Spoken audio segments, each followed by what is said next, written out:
Not because faith was missing, but because the wind itself was undecided. And every path I touch extended its weight just enough to remind me that movement without listening is a form of violence the earth never forgets.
Misread later.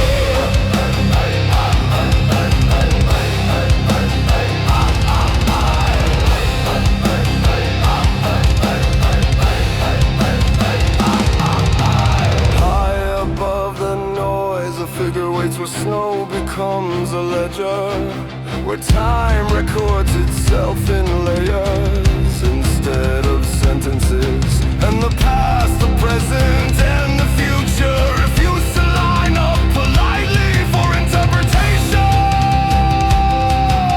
The oracle does not speak to reassure, only to preserve what survived pressure. And even then the truth arrives bent by weather, because ice remembers everything but never promises to tell it straight. Bridge eye, below that silence, beneath the weight of knowing, something practices change when no witnesses are allowed to survive the telling. And shape forbidden grammars out of bone, stone, spore and swarm, learning how to become what the surface would destroy on sight. Not out of malice, but incompatibility, because some evolutions cannot coexist with daylight until the world itself changes its laws. The ancient ones move not to judge, not to negotiate, but to correct imbalance with momentum so vast that intention becomes irrelevant. They do not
At the edge of the water where flow still argues for life, a watcher kneels with mud on their hands and memory in their eyes, measuring not who I am, but what I've disturbed, what I preserved too long, what I've let rot in the name of endurance. Behind them the coal keeps walking, wearing old wars and unfinished hungers like heirlooms, reminding the living that preservation without warmth is just decay that learned to wait.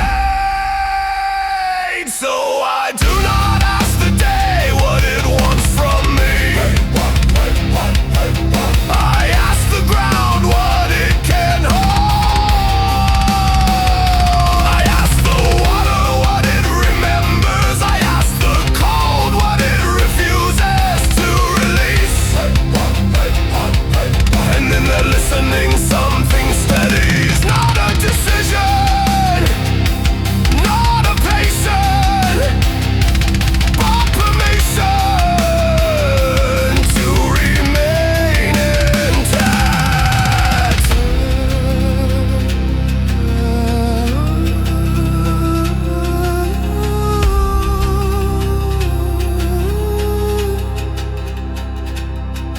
This is not a retreat.